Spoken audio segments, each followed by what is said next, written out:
बिस्मिल्लाहिर्रहमानिर्रहीम। नाज़रीन अस्सलाम वालेकुम, मैं हूं मोहसिन तरीन और आप देख रहे हैं प्रोग्राम का बदलेगा पाकिस्तान।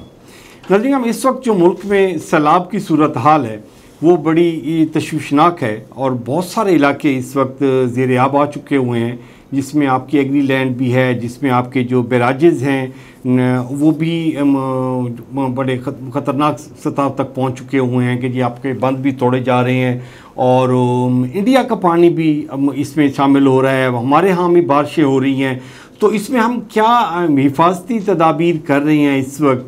हमारा मुल्क में जो इदारे हैं वो क्या सेफ्टी मेजर्स कर रहे हैं, कितना कौन कौन से इलाके अभी अंडर थ्रेट हैं, इस पे हम गुफ्तगू करेंगे। और हमारे साथ हैं water expert engineer Mumtaz Ahmad Khan. Sir, आपको वेलकम करते हैं।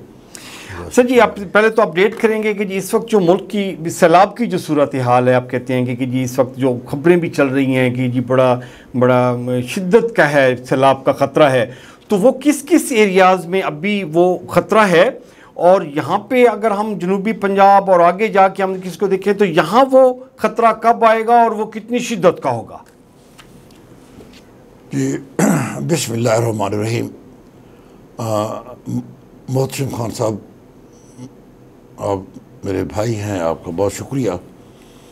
आपने पाकिस्तान के आज के सबसे अहम और संगीन मसले के ऊपर मुझे इज़हार ख्याल की दावत दी है। ऐसे है कि ये जो ख़तरा है ये कोई पहली दफ़ा पाकिस्तान में पाकिस्तान इस खतरे से दो चार नहीं हुआ है। हमारी आप सबकी ज़िंदगियों में आज से 3 साल पहले 2022 में भी फ्लड आया था, उससे पहले 2010 में वो बड़ा फ्लड है, बहुत बड़ा फ्लड आया था और बड़ी तबाही हुई थी। उससे पहले 1988 में 1987 में 1988 में 1995 में 1996, ठीक है। तो हम तो इस आफत से बार बार दो चार हो रहे हैं, कोई ये पहली दफ़ा नहीं हुआ। लेकिन इंतहाई दुख और बदकिस्मती की बात है कि बार बार इस तबाही से दो चार होने के मैं क्या हमारे हुक्मरानों ने इसकी जितनी भी मजम्मत कीजिए कम है। सही, ये इंतहाई मुजरिमाना गफलत हुई है। पिछले 50 साल के दौरान हमारे जो भी हुक्मरान हैं सब मुजरिम हैं इस सूरत हाल के। सही, सब मुजरिम हैं, ठीक है। डैम जरा बनाकर, क्योंकि सैलाबों से बचाव का सिर्फ और सिर्फ पूरी दुनिया में एक ही हल है और वो डैम है। एक ही तरीक़ा है और वो है डैम्स। और बदकिस्मती की बात यह है कि ये पानी जो आ रहा है ये इसको तो अल्लाह ताला की नेमत है। ये फ्रेश वाटर, ये बारिश का पानी, ये ग्लेशियर का पिघला हुआ पानी, ये तो हमारी ज़िंदगी है, हमारी फसलों की ज़िंदगी है, हमारी ज़मीनों की ज़िंदगी है, ये हमारी ज़िंदगी है। लेकिन इस नेमत को हमने अपने लिए ज़हमत बना दिया है कि इस नेमत को हम कंट्रोल नहीं कर सके। अच्छा, इसको आप हम कंट्रोल करें भी सही थे। आप देखें ना कि जी आपका अरबों रुपए का खर्चा है डैम बनाने में, और आपकी जो बचत होती है वो 5 साल बाद, 10 साल बाद, जैसे आप बता रहे थे कि 2010 में आया है, फिर 2022 में आया है, तो 12 साल बाद सैलाब आया है। तो हम डैम बनाते जाएं अरबों रुपए खर्चा करके, तो हमारे पास तो तनख्वाहें देने के पैसे नहीं हैं, तो हम गरीब मुल्क भीख मांग के गुजारा करते हैं। तो ये डैम बना के तो हमारे पास तो पैसे ही नहीं है, दोस्त ममालिक हमें पैसा देते नहीं है।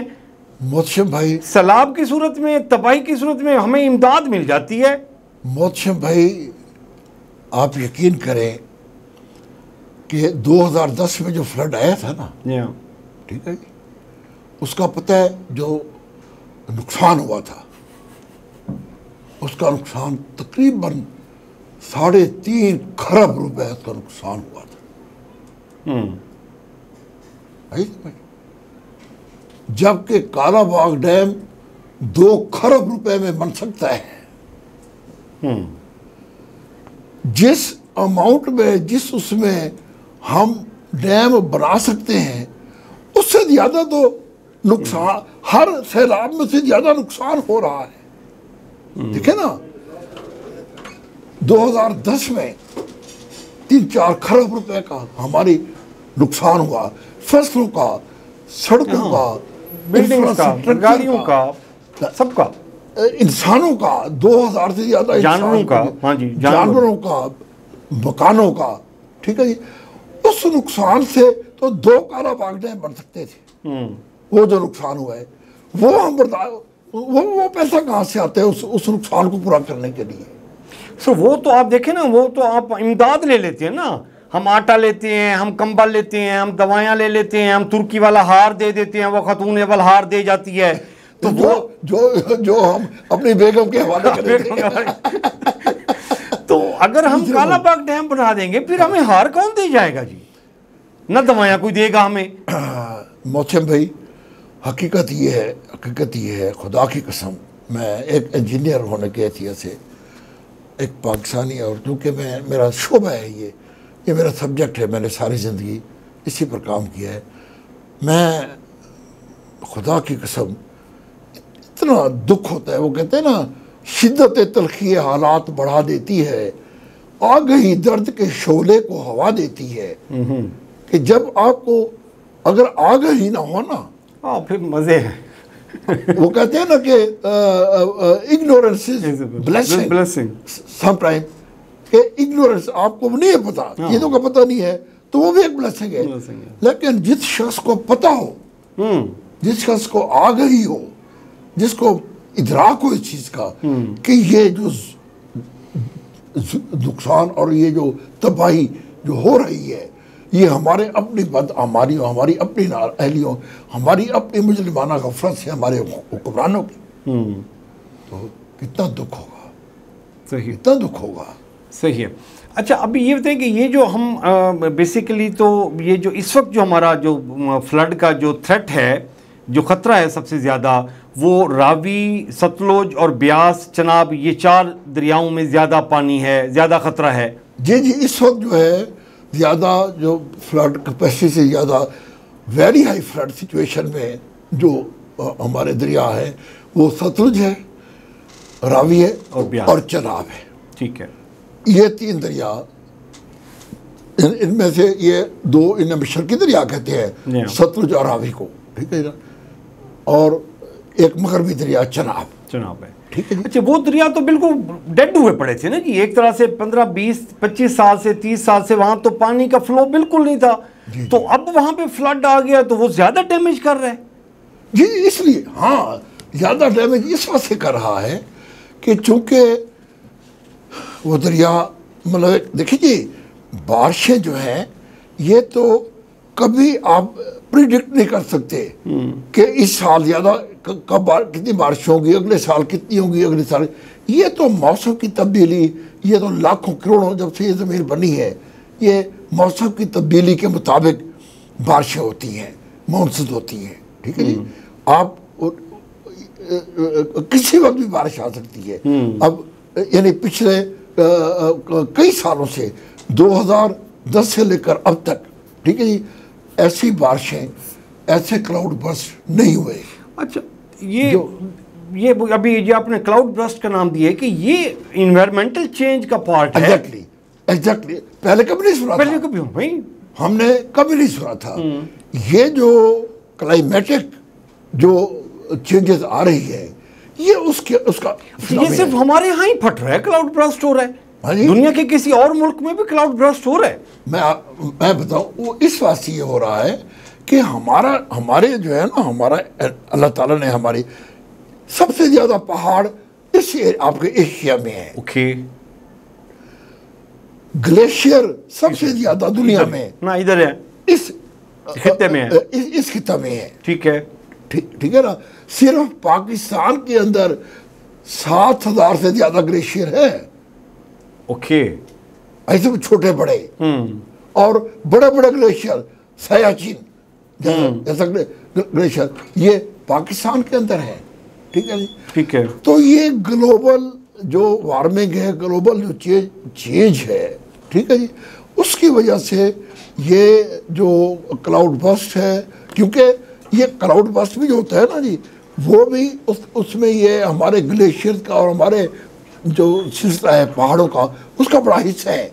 क्योंकि आपने देखा है कि हमारे एरिया में जो बादल होते हैं वो पहाड़ उनसे भी ऊपर है। हाँ, ठीक है। आगे नहीं समझ। तो ये ग्लेशियर्स का और दरियाओं अपने बादलों का और जो टेम्परेचर की जो चेंजेस होती हैं उसका ये मिला जुला मतलब ये इफेक्ट है जो जिसे हम क्लाउड बस्ट कहते हैं, ठीक है जी। ठीक है। तो ये हमारी जो अल्लाह ताला ने हमें हमारी जो ज़मीन है, हमारे अंदर जो पहाड़ों के सिलसिले है, दुनिया के तीनों बड़ी चोटियाँ, बड़े बड़े हिमालयास जी को हिंदुकुश, समझ गए ना, और द्यामीर, ठीक है जी, ये जो सिलसिले हैं पहाड़ों के, ठीक है जी, पामीर, ये तीनों सिलसिले आपको पता है पाकिस्तान के अंदर ही मिलते हैं, ठीक है जी। ठीक है। तो दुनिया के बड़े बड़े पहाड़ जो है वो पाकिस्तान के अंदर हैं।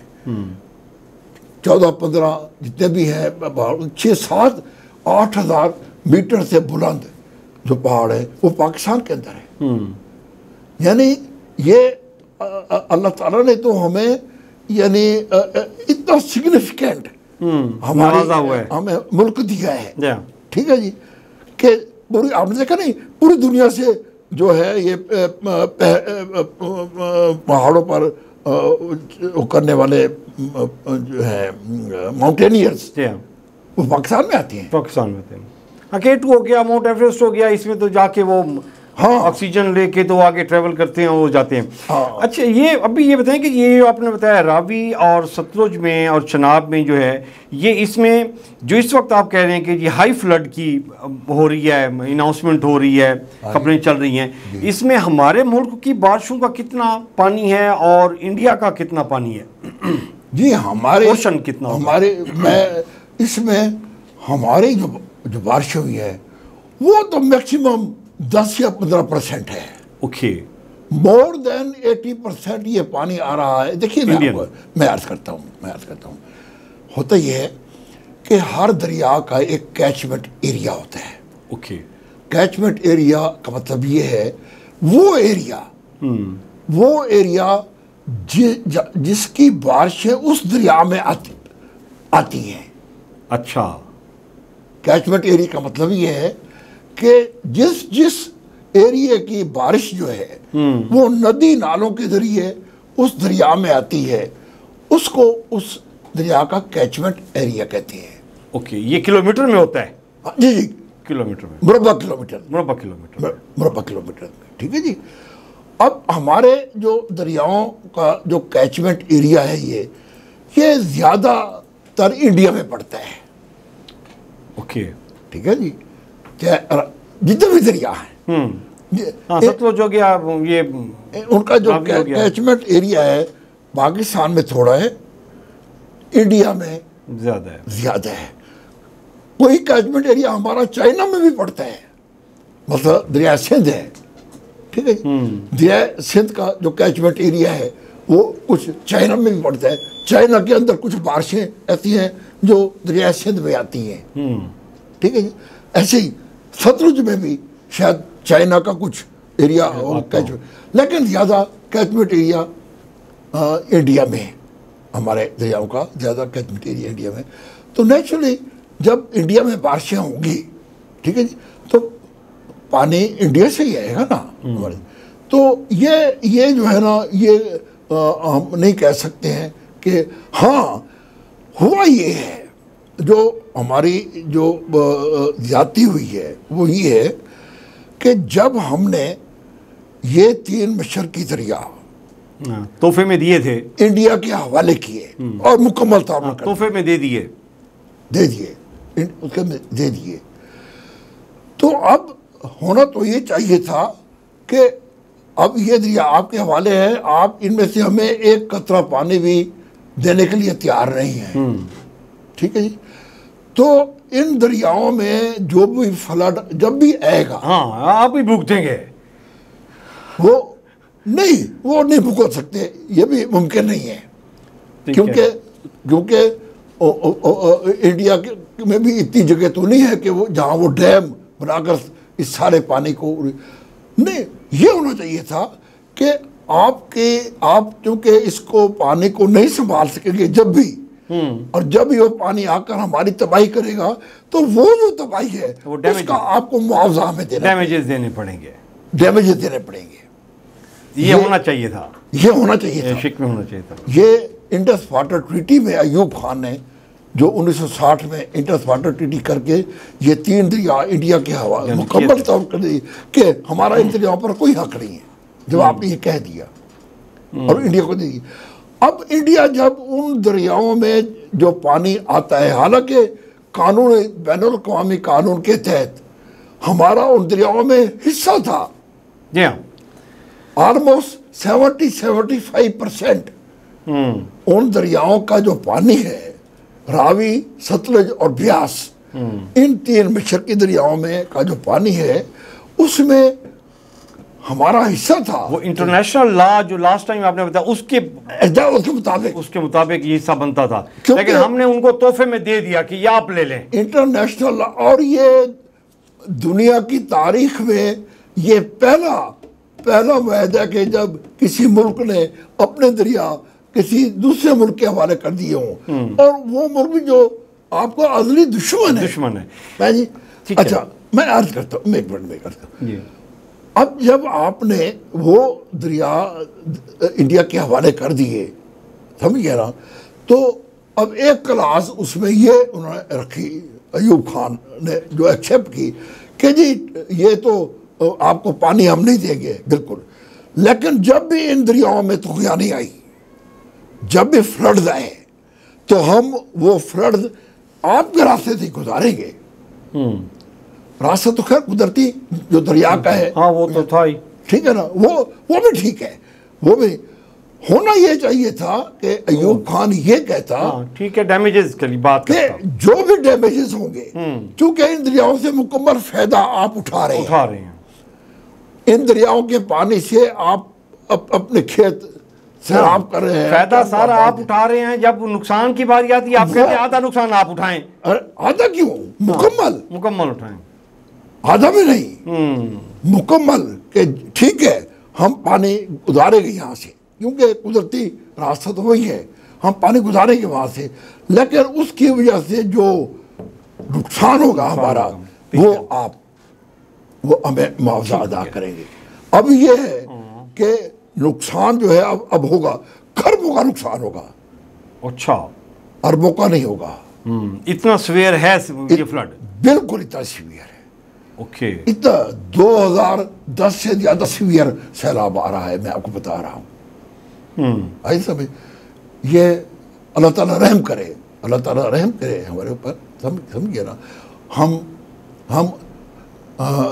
अपने ही करतूतों की वजह से, अपने ही गफलतों की वजह से हम ये इस अजाब में मुब्तला हो रहे हैं। ठीक है जी।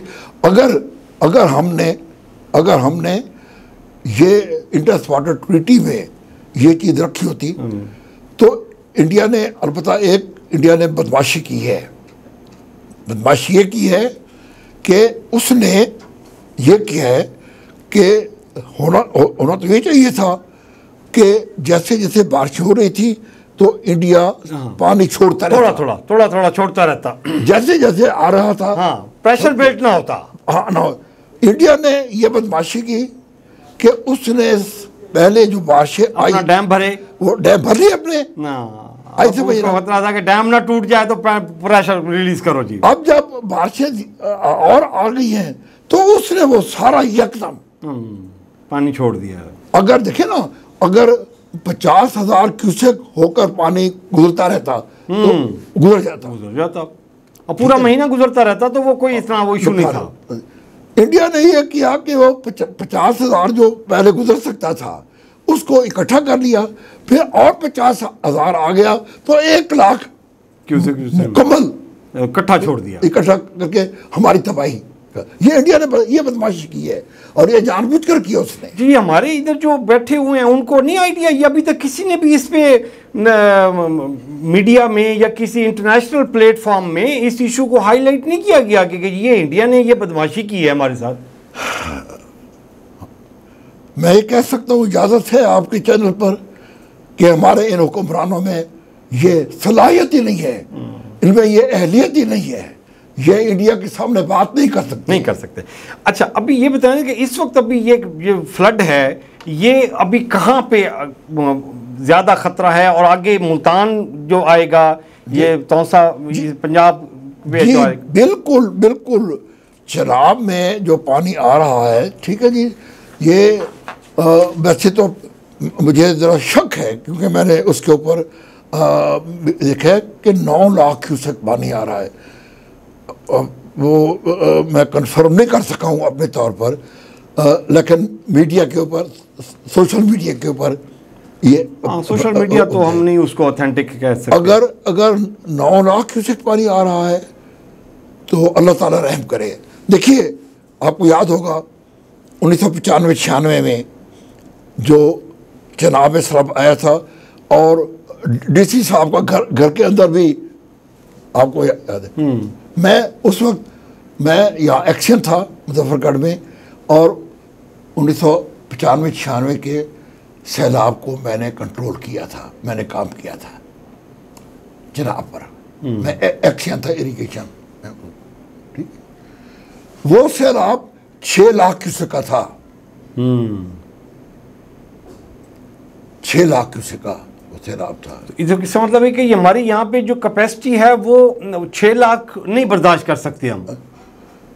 हुआ ये है कि वैसे तो ये जो हमारा ये ब्रिज है, ठीक है जी, वैसे तो ये डिज़ाइन तो है 10-12 लाख क्यूसेक के गुजारने का, लेकिन हुआ ये है कि चूँकि ये दरिया बहते नहीं रहे तो ये सारा सिल्टअप हो गया है। वो दरे जो कि अगर दरिया चलता रहे तो दरे खुले रहते हैं, वो पानी चलता रहता है। ये दरिया ना चलने की वजह से इंडिया चूँकि हर साल पानी रोकता है, और हमारे दरिया आप देखते हैं कि सर्दियों में ये दरिया नहर की तरह बह रहे होते हैं, बह रहे होते हैं, और वो सारी सिल्ट जो है, हत्ता कि ये होता है कि दरों के अंदर दरख्त उगाते हैं, ठीक है, झाड़ियाँ उगाती हैं, होती है, और वो उनको दरों को बंद कर देते हैं। तो वो पुल या बैराज जो 6-7 जो 10 लाख क्यूसेक पानी उतारने के लिए डिज़ाइन होता है, तो वो दरें बंद हो जाने से वहाँ 5-6 लाख क्यूसेक भी पानी आ जाए तो तबाही, उसको रास्ता नहीं। तो वो दरें खोल नहीं सकते ये? जब इनको आइडिया हो जाता है कि जी फ्लड आ रहा है, 5 दिन पहले 10 दिन पहले वो उस दरों के लिए कोई सफाई वगैरह करके उसको नहीं वो लेकिन इस लेवल के ऊपर नहीं हो सकता काम वो। अच्छा, हाँ, इतने शॉर्ट पीरियड में नहीं हो सकता। हाँ जी, इतने शॉर्ट पीरियड में नहीं हो सकता, इतने शॉर्ट पीरियड में नहीं हो सकता, मुमकिन नहीं है। हाँ, इतने शॉर्ट पीरियड में। अभी ये इस वक्त ये हेड कादराबाद में, देखिए ना, मेरी बात सुने, सिर्फ दरों की बात नहीं है, पूरे दरिया का बेड है, ठीक है जी, जहाँ ये दरिया का ये बेड सिल्टअप होकर ये यहाँ आ गया, जमीन के बराबर हो गया है ऑलमोस्ट, ठीक है। अगर ये दरिया चलता रहे तो ये बेड यहाँ इस लेवल पर होगा, ठीक है। अगर ये दरिया चलता रहे तो ये बेड यहाँ नहीं होगा, ये इस लेवल पर होगा, ठीक है जी। लेकिन ये चूँकि दरिया बंद हो गए इंडस वाटर ट्रीटी के बाद, ठीक है जी, और इंडिया की बदमाशी से दरिया ये हो गए। ये तो अब इंडिया ने पानी छोड़ा है इस वास्ते कि इंडिया संभाल नहीं सकता उसको, ठीक है जी, वरना तो इंडिया ने पानी बंद कर दिया था। अच्छा, अभी ये हेड कादराबाद में इस वक्त हाई लेवल का फ्लड है। हाँ जी, हेड कादराबाद, वहाँ पे बंद भी उन्होंने सुना है कि जी वो जो गाइडेड बंद था वो उन्होंने तो उड़ाया है। जी, वो आपको याद नहीं है कि यहाँ 96 में या वो डेटोनेटर मारकर दरिया वो होता है कि स्ट्रक्चर को, बैराज हो बचाने के या लिए, कोई पुल हो, उसको बचाने के लिए फिर ये जो गाइड बांध वगैरह होते हैं उनको हम ब्लास्ट करते हैं ताकि वो जो सैलाब का जो प्रेशर है वो डाइवर्ट हो जाए। ठीक। अच्छा, ये अभी जो वहाँ पे है वो इधर मुल्तान में कितने अरसे में, कितने दिन में पहुंचेगा, कितने घंटे में? ये 48 घंटे, 72 घंटे, another 3 days में। ठीक है। अभी ये इसके बाद ये फिर हेडपाइन नद में जाके इकट्ठे हो जाएंगे। जी हेडपाइन नद में। हाँ, तो उसको भी खतरा है हेडपाइन नद को? जी बिल्कुल खतरा है। अभी सिंध में क्या पोजीशन है इसमें, फ्लड की? सिंध में अभी दरिया सिंध में, क्योंकि ये सिंध में पहुंचेगा पानी जब ये आकर यहाँ से पांजनद से गुजरेगा। ठीक है जी। क्योंकि पांजनद के ऊपर ये सब दरियाओं का पानी इकट्ठा होता है। हो गया रावी का भी, सतलुज का भी, ब्यास का भी, चनाब का भी और झेलम का भी। ठीक है जी। ये 5 दरियाओं का पानी, इसलिए तो 5 नदियों का पांजनद कहते हैं। तो ये 5 नदियों का पानी जब इकट्ठा होकर यहाँ पांजनद से गुजरेगा और फिर आगे जाकर कोट मिठन के मकाम पर ये दरिया सिंध में शामिल होगा, उसके बाद सिंध में सैलाब की सिचुएशन तब पैदा होगी। वो लेकिन कोट मिठन से आगे होगी, वो सिंध में जाके फिर वो अपना इफेक्ट देगा। हाँ जी। वो तौसा बैराज से गुजरकर, जब हमारा तौसा बैराज से गुजरकर फिर जब गुद्दू बैराज पर जाएगा। ठीक है, वहां पे हाई अलर्ट होगा। फिर वहां देखेंगे कि अच्छा, अभी अफगानिस्तान में बारिशों वाला, सिर्फ इंडिया में बारिशें हो रही हैं, अफगानिस्तान और इधर अफगानिस्तान में भी हो रही है, हुई हैं, लेकिन उसका प्रेशर अभी तक वो सिंध में नहीं आया। नहीं, सिंध में ना सिंध में अभी तक नहीं आया, क्योंकि दरिया सिंध जो है उसके ऊपर हमारा एक तो तरबीला डैम है। सिंध में जो पानी आया है बारिशों का, उसके कैचमेंट से वो हमने अपनी जरूरत के लिए वो क्लियर कर दिया, वो थोड़ा बहुत सेफ पॉइंट पे हम चले गए। वो हमने तरबीला डैम में हमने उसे रोक लिया है। ठीक है जी। ठीक है। अब तरबीला डैम अब फुल है, अपनी कैपेसिटी के मुताबिक हो चुका है। अब जो दरिया सिंध में जो पानी आएगा वो हम उसे रिलीज कर देंगे, दरिया सिंध में रिलीज करेंगे, क्योंकि हमारे वो बर्तन हमारा भर चुका हुआ है। ठीक है जी। हमारा टोबा जो है हमारा टोबा या हमारा मटका पहले, जिसको हम तरबीला डैम कहते हैं। ठीक है जी। वो हम चूंकि भर चुका है, अब दरिया सिंध में जो भी पानी आएगा, दरिया सवात का पानी आएगा, दरिया सिंध का अपना होगा, काबुल का होगा। ठीक है जी। तो और भी नदी नाले नदी नालों से बचे। ठीक है। तो वो हम दरिया सिंध में रिलीज करेंगे। ठीक है जी। तो ये दरिया सिंध तब फ्लड में आएगा। अभी सिर्फ हमें ये चनाब का ज्यादा खतरा है, रावी का और सतलुज का, ये हमारे पास इसमें आ रहे हैं। झेलम का भी नहीं है। झेलम में इस वक्त के हमारा जो मंगला डैम है वो भी फुल नहीं हुआ, वो तकरीबन 70%, 70-75% हो गया अभी वो है।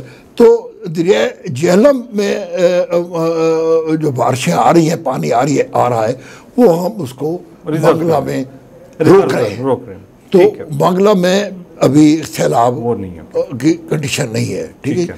लेकिन चूंकि दरिया चनाब पर हमारे पास कोई डैम नहीं है, दरिया सतलुज पर कोई डैम नहीं है, रावी पर कोई डैम नहीं है, वो सब डैम जो है चनाब पर, रावी पर, इधर प्रेशर देते, वो इंडिया में वो इंडिया के कब्जे में है, मकबूजा कश्मीर में है, तो वो इंडिया के कंट्रोल में। ठीक है। तो इसलिए इंडिया उनके जरिए ये हमें इस सिचुएशन से दो चार कर रहा है। ठीक हो गया। इंजीनियर साहब, आपका टाइम का बहुत शुक्रिया जी, आपने अपडेट किया जी फ्लड के बारे में। ये था आज का प्रोग्राम, और इसमें इंजीनियर साहब ने बताया कि जी हम हर 5-7 साल बाद, 10 साल बाद इस तबाही का सामना करते हैं, लेकिन हमने अनफॉर्चुनेटली इस तबाही से सीखा कुछ भी नहीं है। हमने किसी भी एक दरिया पे बड़ा डैम ना बनाया जाए, छोटा डैम बना के छोटे रिजर्वायर बनाए जाएं, ताकि ये जो अवाम में तबाही आती है और जान माल की, फसलों की, जानों की, उनके घरों की, तो उस तबाही से हम बच सकें। लेकिन अनफॉर्चुनेटली ये किसी के जहन में आता ही नहीं है। वो कहते हैं कि जी मांगने में इज्जत है तो मांग के गुजारा कर लेंगे, रोएंगे पीटेंगे, दुनिया को बताएंगे कि जी हमारी अवाम तबाही फैल गई है जी सैलाब की वजह से, तो हमारी मदद करें, हमें खाने को दें, आटा दें, चीनी दें, घी दें, कंबल दें। तो ये सारी चीज़ें हमें मिल जाएंगी तो हम मज़े करेंगे। क्या हम ऐसे डैम शैम बनाएं और फजूल में पैसे लगा दें? 5-10 साल बाद आनी होती है ये सैलाब की सूरत हाल, तो वो जो हुकूमत होगी वो निबेड़ लेगी, हम इससे मुबर्रा है। तो इसमें अभी दूसरी इंपॉर्टेंट बात जो इंजीनियर साहब ने कही है वो कही है, जब हम एग्रीमेंट कर रहे थे इंडिया के साथ, हम 3 दरिया उनको तोहफे में दे रहे थे, तो उसमें ये शिक डालनी चाहिए थी जब भी फ्लड आएगा वो पानी आप रिलीज़ करेंगे तो उसके डैमेजेस आपको पे करने पड़ेंगे। तो ये होनी चाहिए थी, ये नहीं की गई। तो अब भी ये जो आपका पिछले 5-6 दिन में जो सैलाब की सूरत हाल है, इसमें आपने शायद ही सुना हो किसी गवर्नमेंट के ऑफिशियल्स का स्टेटमेंट कि जी इंडिया ये कर रहा है, इंडिया ये कर रहा है, जो अभी दहशतगर्दी का नाम जो देते हैं ये वो कर रहा है। तो ये सिचुएशन अभी 2-3 दिन में क्लियर हो जाएगी हमारे मुल्तान चनाब में। जब ये सिंध में आएगा तो आप लोगों को चाहिए कि ये अपने जहाँ पे नज़दीकी एरियाज़ में जिनके घर हैं वो अपने आप को सेफ़ मकामात तक ले जाएं, अपनी जानों की हिफाजत करें, बच्चों को, जानवरों को, और महफूज मकाम तक शिफ्ट कर लें। जब ये ख़तरा टल जाएगा तो फिर आप वापस शिफ्ट हो सकते हैं। अपना और अपने प्यारों का ख्याल रखिएगा। मोहसिन को इजाज़त दीजिए। अल्लाह ने के बाद।